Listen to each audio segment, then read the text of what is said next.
This is Rupali. I welcome you all from the core of my heart in my channel Ascension. 4 types of twin flames. आज हम बात करेंगे, जानने की कोशिश करेंगे कितने टाइप्स ऑफ ट्विन फ्लेम्स होते हैं। देखिए अब किस कैटेगरी में फॉल करते हैं, किस कैटेगरी में आप आते हैं। ट्विन फ्लेम जो पहले सिंगल सोल हुआ करते थे, आखिर क्या वजह होती होगी कि दो हाफ करके दोनों डिफरेंट बॉडी में इनकारनेट होने की।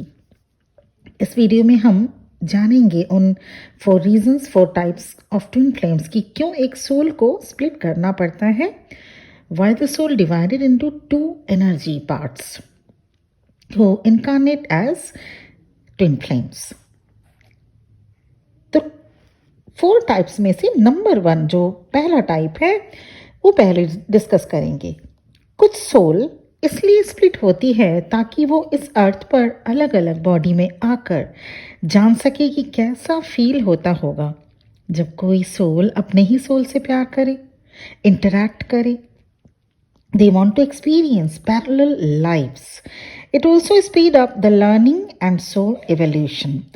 जिन्हें उन दोनों स्प्लिटेड सोल्स को कुछ चैलेंजेस से होकर गुजरना पड़ता है, जो ये डिसाइड करती हैं कि जल्दी से कार्मा बैलेंस करके अब अर्थ पर रीइंकारनेशन को स्टॉप किया जा सके।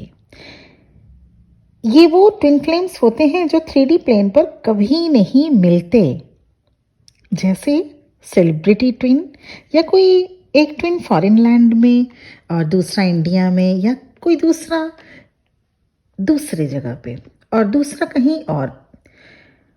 वो ट्विन सोल्स आपस में एक दूसरे से नहीं मिलते, 3D प्लेन पर नहीं मिलते, पर हाँ सोशल मीडिया या डिस्टेंस रिलेशनशिप इनमें होता है। आज के ज़माने का तो आपको पता ही है, सोशल मीडिया के थ्रू बहुत सारे ऐसे ट्विन सोल्स हैं जो मिलते हैं, जो कभी 3D प्लेन पर उनका मिलना नहीं हो पाता। और पहले के ज़माने की अगर हम बात करें तो पेन पॉल इसका एग्जाम्पल हो सकता है। टाइप 2 ट्विन फ्लेम्स की कैटेगरी में कौन आते हैं? सोल का दोनों बॉडी में स्प्लिट होने का reason yin and yang means masculine energy and feminine energy को बैलेंस करना होता है, ताकि दोनों एनर्जीज बैलेंस हो सके। इसलिए सोल ये स्प्लिट होना जो एक सोल जो स्प्लिट होना फिक्स करती है, जिसमें DF energy divine feminine energy male body में इनकारनेट होती है और DM energy divine masculine energy incarnates as a female body. आप में से कई ऐसे होंगे जो डिवाइन फेमिनिन है पर मेल बॉडी में है। In that way, you both twin have to do energy work and achieving mastery in balancing emotions and logical sides. आप मेल हैं, बहुत मेल सेशन में आते हैं जो टीएफ एनर्जी में है, और जिनकी जिनके डिवाइन मैस्कुलिन, जिनकी काउंटर पार्ट वो फीमेल हैं। तो ये सेकंड कैटेगरी, सेकंड टाइप हो गया, second type of twin flame. चलिए बात करते हैं थर्ड कैटेगरी का। क्या होता है ट्विन फ्लेम? स्प्लिट सोल के अलग अलग बॉडी में इनकारनेट होने का ये थर्ड टाइप ऑफ कैटेगरी कहा जा सकता है, जब दोनों ट्विन सोल्स किसी पर्टिकुलर मिशन पर हों। They are basically same gender twin flames जिनके प्रोजेक्ट या सोल मिशन सेम होते हैं। वैसे तो हर ट्विन फ्लेम्स का मिशन होता है, लेकिन इनके सेम मिशन और सेम प्रोजेक्ट्स होते हैं। They are very creative twin souls partner. कुछ केसेस में सेक्सुअल अट्रैक्शन बिल्कुल भी नहीं देखा जाता। वैसे आमतौर पर ट्विन फ्लेम्स में स्टार्टिंग ही होता है सेक्सुअल अट्रैक्शन से, उसके बाद स्पिरिचुअलिटी पे आके ये ख़त्म होता है। लेकिन जो सेम जेंडर ट्विन फ्लेम्स हैं उनमें सेक्सुअल, कुछ केसेस में, नॉट ऑलवेज, कुछ केसेस में 30% समझ लीजिए केसेस में सेक्सुअल अट्रैक्शन बिल्कुल भी नहीं देखा जाता। ऐसे केसेस में पर वहीं दोनों ही ट्विन फ्लेम होती हैं same gender, category third type की जो ट्विन फ्लेम कैटेगरी मैं अभी डिस्कस कर रही हूँ, वहीं दोनों दोनों ही ट्विन फ्लेम इमोशनली एक दूसरे को ड्रेन करते रहते हैं। आजकल जिसे LGBT कपल्स कहा जाता है, LGBT का फुल फॉर्म आप गूगल में देख लेना, उसको कहा जाता है, जिसमें गे लेस्बियन ये ओके वो आप फुल फॉर्म उसका देख लीजिएगा। रीज़न कैटेगरी 4 कौन सी, और या टाइप 4 ट्विन फ्लेम्स की टाइप 4 कौन सी कैटेगरी में आते हैं? Fourth and last type of twin flame soul का दोनों अलग अलग बॉडीज में इनकारनेट होने का reason healing past life trauma होता है। ऐसे केसेस में सोल किसी पास्ट लाइफ में हॉर्रेंडस पेन को एक्सपीरियंस किए हुए होते हैं, जैसे कोई टॉर्चर, ट्रिमेंडस टॉर्चर, कोई मेजर इलनेस, एक्सट्रीम ह्यूमिलिएशन या कुछ ऐसा ही। तब वो सोल पर काफ़ी ज़्यादा वुंडेड रहती है। वो सोल जो वही एक अभी सिंगल सोल है, काफ़ी ज़्यादा वुंडेड रहती है, अभी इनकारनेशन नहीं हुआ। टाइप 4 कैटेगरी, ध्यान दीजिएगा। In this case soul energy is separated into 2 parts. One is healthier part and another is damaged part, जिसमें से हेल्दियर पार्ट जल्दी हील होकर अर्थ पर इनकारनेट होकर एक तरह की easy and pleasant life lead करती है, और कई बार इनकारनेट होकर अर्थ प्लेन पर आकर एक्सपीरियंस कर रही होती है। और वहीं जो डैमेज्ड सोल का पार्ट है वो 5D में रहकर, 5D मतलब फिफ्थ डायमेंशन में रहकर हीलिंग कर रहा होता है। ऐसे में दोनों स्प्लिटेड सोल कॉन्ट्रैक्ट करते हैं that they will merge and return to the one undivided soul.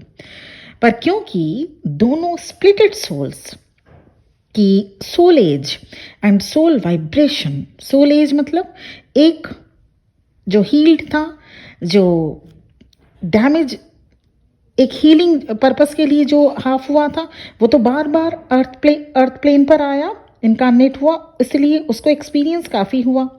और इसलिए सोल एज उसे कहते हैं जिसको कम एक्सपीरियंस हो, उसे सोल एज उसका ज़्यादा नहीं हो सकता। तो soul age and soul vibration में काफ़ी ज़्यादा गैप हो जाने से दोनों ही स्प्लिटेड सोल एक 5D में रेस्ट कर रहा होता है, हीलिंग ले रहा होता है, और वहीं उसकी हाफ स्प्लिटेड सोल बार बार अर्थ प्लेन पर आकर एक्सपीरियंस गेन कर रही होती है। तो ऐसे में सोल एज और सोल वाइब्रेशन दोनों ही स्प्लिटेड सोल में गैप हो जाने से the younger soul part still experiences effects of trauma, या फिर ये सोल काफ़ी ज़्यादा मेटलिस्टिक हो जाएगी, काफ़ी ज़्यादा मेटलिस्टिक। आप लोग कहते हैं ना ट्विन फंसे हुए हैं, मैट्रिक्स ट्विन बहुत ज़्यादा मेटलिस्टिक हो जाते हैं, काफ़ी ज़्यादा इंडल्जेंस इन सेक्स और मनी मेकिंग में काफ़ी ज़्यादा, तो ये मेटलिस्टिक हो जाएगी वो सोल जो यंगर सोल है। और ऐसे में एक ट्विन फ्लेम हद से बाहर मेटेरियलिस्टिक होगा, जो यंगर जो सोल है, जो डैमेज था, हीलिंग उसका चल रहा था, लेकिन स्प्लिट होके उन्होंने फैसला किया कि आएंगे अर्थ प्लेन पर। तो ऐसे में जो यंग सोल है उसमें और ओल्ड सोल में काफ़ी ज़्यादा सोल एज गैप हो जाता है, और सोल की वाइब्रेशन भी गैप हो जाती है। वाइब्रेशन में दोनों स्प्लिटेड सोल की वाइब्रेशन में काफ़ी ज़्यादा गैप हो जाती है। तो ऐसे में एक सोल बहुत ज़्यादा मेटेरियलिस्टिक लाइफ लीड करता है। ऐसे केसेस में दोनों ट्विन फ्लेम में बहुत एज गैप को भी आप सोसाइटी में देखने को मिलता है। बहुत ज़्यादा एज गैप हम कह सकते हैं 10 साल से ऊपर वाला गैप, बहुत ज़्यादा एज गैप हो, कभी कभी तो सेशन में 20-25 साल तक की गैप, 33 एक सेशन में आई थी 33 इयर्स का गैप था दोनों ट्विन सोल्स में। तो 10 साल के ऊपर का हम लोग ये मान के चलते हैं कि एज गैप ज़्यादा है। तो ऐसे में दोनों ट्विन सोल्स की एज गैप ज़्यादा होगी, अधिक होगी। जो इवॉल्व सोल है उसकी रिस्पॉन्सिबिलिटी अब बन जाती है। जो इवॉल्व सोल है मतलब वो सोल जो स्प्लिट होके अर्थ प्लेन पर एक्सपीरियंस गेन करने के लिए रीइंकार्नेट होती रहती थी। उसकी रिस्पॉन्सिबिलिटी बन जाती है कि वो अपने डैमेज्ड स्प्लिटेड सोल को हील करे। ये था मेरा वीडियो सोल की कैटेगरी पर। 4 टाइप के ट्विन फ्लेम्स होते हैं, 4 कैटेगरीज होते हैं ट्विन सोल्स के। आप देखिए आप किस कैटेगरी में आते हैं। कमेंट्स करके बताइएगा ज़रूर कि आप किस कैटेगरी में फॉल करते हैं। और तो मुझे उम्मीद है कि आपको आज का वीडियो में आप लोग जानना चाहते थे कि बहुत कमेंट्स आता है कि क्या मैम हमारी कैटेगरी क्या है। ट्विन फ्लेम्स तो हैं, हाँ ट्विन फ्लेम्स हैं, लेकिन ट्विन फ्लेम्स में भी तो कैटेगरी होगा। जैसे हम इंसान की कैटेगरी होती है तो ट्विन सोल्स होना ही नहीं। ट्विन सोल्स में किस टाइप के किस कैटेगरी में आप आते हैं। ये 4 टाइप के कैटेगरीज, 4 टाइप्स के ट्विन फ्लेम्स होते हैं। और इसी के साथ आप सबको मेरे ब्लेसिंग्स के साथ ये वीडियो यहीं पे एंड हो रहा है। Thank you very much for listening to me. अपना ध्यान रखिएगा। बहुत बहुत ब्लेसिंग्स आप सभी को।